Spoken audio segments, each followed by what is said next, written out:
John, and I'm 57 years old. Hi, John. So, where are we here exactly? Well, we're in Firehouse in Chicago, downtown, across the street from where you say you live. And I've been at this house for about 8 months, 9 months. Uh, Before that, I was at a different firehouse. I've been at a lot of different firehouses over the years. So we just met, and I saw you, and I came to you, and I just shared, my little story, and you nicely accepted to answer my questions. Why? Well, why not? It's a good answer. So before we start, how are you feeling? Okay. Yeah? Feeling all right. How are you? I'm very excited Good. about everything I experience and the people I meet, and I like to listen. So I'm going to listen to you. And who are you? Who am I? Well, I told you my name, age, for an occupation. I'm a firefighter paramedic. I've been doing this for about 34 years. I've done a lot of different things. Besides that, I have a family, wife, 2 children. Both of them are grown. Got a dog. I love dogs. And I do a lot of different things. I like to read, a lot of different types of reading I do. And I don't know, what else would you like to know? Maybe you would like to share a bit of your story? As far as Anything you would like to share? Geez, I got 1,000 things going on in my head. How did you decide to be a firefighter? Oh, well, see, now that's funny. Actually, I started out being a paramedic. So that's what I wanted to do. And I started after I got out of high school, I started going to school for paramedicine. And after that, I got on the job here in Chicago as a paramedic. Probably about 22 years ago, the city started doing what they would call an ALS program, where you have a paramedic on the engine or truck, and you're also trained as a firefighter, and you'd wind up doing both of those jobs. So it wouldn't have been my first choice as a fireman. What's going on here? We're backing up. The engine is backing up. Okay. So, like I said, there's always noise. So it's, not sure where. You said you were in West Hollywood, so I'm not sure how much noise they have over there. Same. Same. Okay. Yeah. So, I still enjoy being a paramedic. Fireman's okay.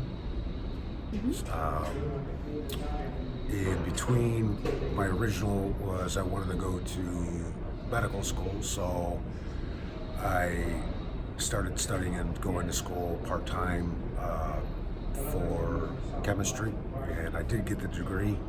But when you have a wife and 2 kids, things change. Yeah. So that was put on the side, and did the firefighter paramedic thing. So if you go to school part-time as an adult, I don't recommend it. It's just too many responsibilities. That's my personal. I know that everybody says that yes, you can do it. Well, I think that one thing that you're talking about is what your truth is. I think that for me, the truth is you're on your own in this world, and I don't care. It's nice to have family. A lot of people talk about family and being supported by family. That's great. I don't think that a lot of people have that, and I know I don't have that, and I never had that. And it kind of defines who you are as a person. But again, that's great. If that's your position in life and your family is always there for you, great, fantastic. Uh, that has not been my case. And so my truth would always be that it's important that you figure out what it is that you want to do, uh, but realize that you're going to wind up having to do it by yourself. And there's a lot of people that say that they're going to support you, and they have their own lives and they have their own things that they're going to do, and it's great, but that has not been my experience. So that's my truth. You're on your own.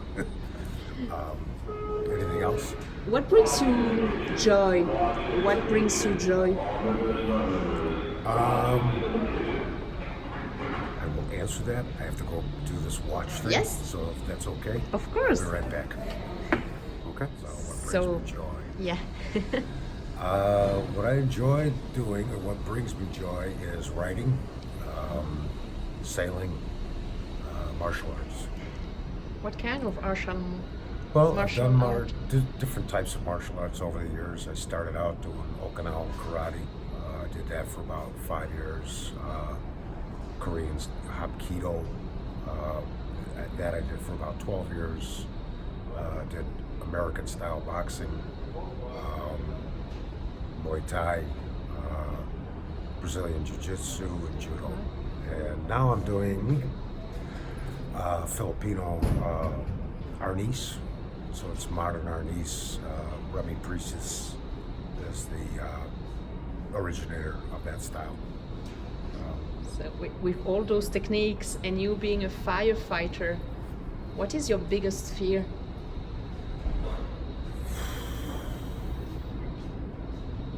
I really can't think of anything that would upset me that much. I mean, I've done so many different things, and you wind up being in hard spots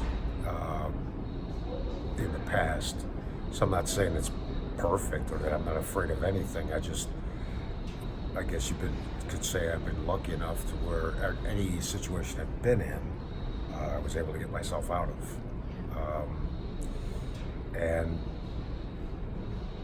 yeah, I mean, it's pretty much that. I mean, but the only thing would be, if you were to be afraid of something, would be running out of air. But just depending on where you're at, there are things that you could do to kind of help yourself. But like I said, sometimes you don't know what you're going to fear until you're actually in that situation.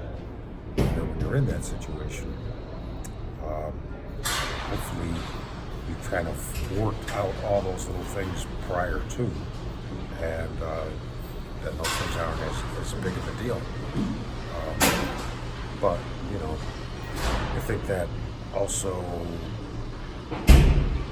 whether it's unconscious or consciously, I think that overall,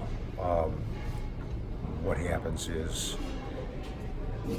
if you start worried about what it is that you're doing all the time, or getting afraid of doing something, you're done.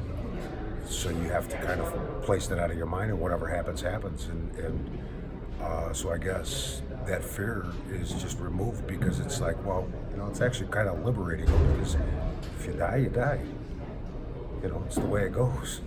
I mean, I signed up for it. What are you proud of?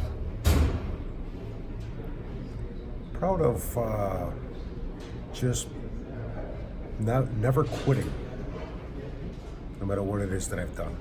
You don't quit. There's a lot of obstacles that always get thrown into your way. So maybe you can't do something now, but you could do something later. And whatever it is, just don't quit. Which sounds like a positive thing. It could also be a negative thing. Because sometimes you should quit. Sometimes, like I say, you just gotta let it go. But that's kind of a part of me that's just being stubborn. And so, if you tell me I can't do something, I'm gonna do it. And I'll find a way to do it, because it's like, you're gonna tell me It happened. I've run a couple of marathons here in the city, and it was kind of funny because for my size, most people, if they're tall, and I'm about 6'2", so, but I'm also about 210 pounds. But you'll see a lot of people that might be my height, but they're very thin, and they run marathons. So I'm running down through the course, and I hear somebody saying, "Oh, this guy will never make it, he's too big." And it just pissed me off. But in a good way. It was like, "Oh, you're telling me? I'm on this side, you're on that side." So it kind of helps. And so, then this way you can make a better time. You use that energy to kind of get you through it. And, So does it mean that you feel anger sometimes? oh, who doesn't? Yes. Yeah. Who doesn't? We all do. Other emotions? I'm sorry? Other emotions that Oh. you are in tune with? Sure. You feel sadness, you feel depression, you feel, it is what it is. It's just an emotion, that's all. It's like the weather, it comes and goes. Do you plan to vote in 2020? I don't vote. I don't play their game. That's just me. Do what you want. I don't vote. It has not gotten me. I feel that as a person who works for a living, like most people do, there's not a politician out there that gives two shits about what it is that you want or anything. It's about people with money or people who have no money, and that's it. And anybody that's in between, you get nothing. Or you get to pay for it. I should say that you get to pay for it. But overall, they don't care. So if they don't care, I don't care. And I don't have to do jury duty. I did that. When I did vote, I did jury duty, and that's a joke. I mean, it's like, really? It's a jury of your peers? I don't think so. People don't take it serious, so. So what is the truth? What is the truth? Do you have a definition? I couldn't give you a sentence or one definition. I just think that the only person, to me, it's a kind of a mix of things, so if that's okay. I think that, like I said earlier, you're on your own, and if you get help, great. Thank those people that gave you the help, but overall, I hate to say it, kids, but you're on your own. Whatever happens, and all you can do is whatever it is that you can do for that time and that day, just go ahead and do it. There's going to be plenty of things that are going to drag you down, and it's not to say that, well, you got to have this positive spin. I've been in places emotionally where you just can't move. You just can't do it anymore. You become depressed or whatever. If that's the case, it's just, all you got to do is just do one small thing and push yourself, and no one's going to do it for you. So you have to do it by yourself. So I suppose it's not really a definition. No. It's more of an explanation. I suppose that you just answered the question, what is your truth? Right? I guess. This is your truth. For me. Yeah. It's not everybody's, but that's okay. Everybody has their own little spin. Is there anything else you would like to add before we close this conversation? No, I think I've irritated you enough. Not at all. Not at all. I really thank you, and thank you for your time and your trust, of course. You can ask me anything. It doesn't bother me. Okay. Okay, thank you. Thank you.